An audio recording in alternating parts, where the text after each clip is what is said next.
A world leader steps onto the global stage, defying a powerful force with a single bold symbol. A storm is brewing, and the fight for justice is igniting. Get ready for a moment that could shake the foundations of oppression.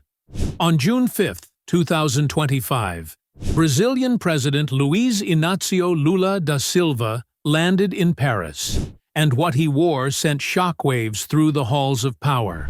Draped across his shoulders was the Palestinian Keffiyeh, that iconic black and white scarf, a blazing emblem of resistance, freedom, and the unyielding struggle of a people under siege.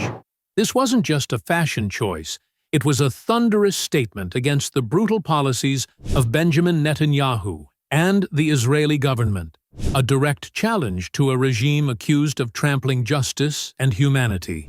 Lula arrived to meet French President Emmanuel Macron, but all eyes were on that Keffiyeh, a symbol born in the dust and defiance of Palestine. For decades, it's stood for the fight against occupation, a cry for sovereignty and self-determination from a people enduring relentless hardship.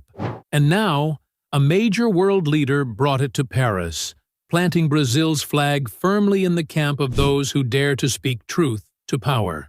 This wasn't subtle diplomacy. It was a fearless stand, a spotlight on a cause too long ignored by the powerful. That same day, Lula stood beside Macron and unleashed a verbal firestorm.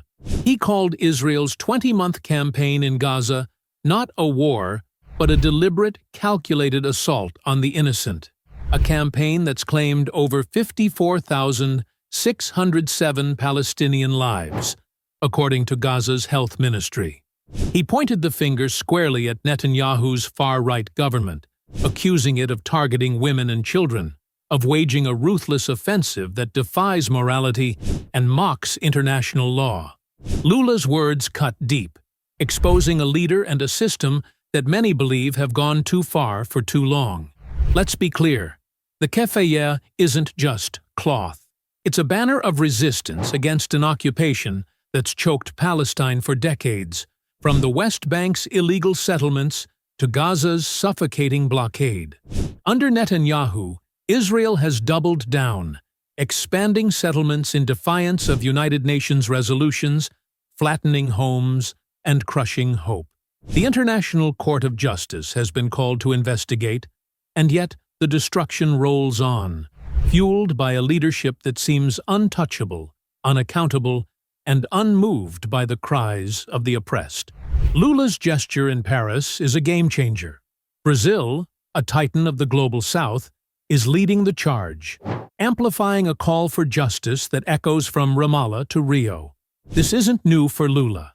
Back in 2010, he recognized Palestine as a state within the 1967 borders, a bold move that rippled across Latin America. He's walked the West Bank, met Palestinian leaders, and now, in 2025, he's brought their struggle to the heart of Europe, wearing their symbol as a badge of honor. A direct rebuke to Netanyahu's agenda. Why does this matter? Because the world is watching. Lula's Keffiyeh is a spark, a sign that leaders can stand up to a government accused of running roughshod over human rights. Netanyahu's Israel has brushed off ceasefire calls, ignored humanitarian pleas, and dismissed global outrage, all while the body count in Gaza climbs. But now, a powerhouse like Brazil is saying enough is enough, challenging a leader many see as the architect of this chaos, a man steering a course of unrelenting control and devastation. This is bigger than one scarf or one visit. It's a wake-up call. Lula's defiance in Paris could inspire others to break the silence, to demand accountability from a regime that's dodged it for too long. The Palestinian people deserve freedom, a state of their own, and a future free from the shadow of occupation. Brazil's stepping up, shining a light on Netanyahu's failures, and daring the world to act. So, what's next? Will more leaders follow Lula's lead? Will the Keffiyeh become a rallying cry against oppression? The fight for Palestine is heating up, and the pressure on Netanyahu is mounting. Drop your thoughts below. Can this moment turn the tide? Like, share, and subscribe to join the battle for justice. The time to stand with Palestine is now.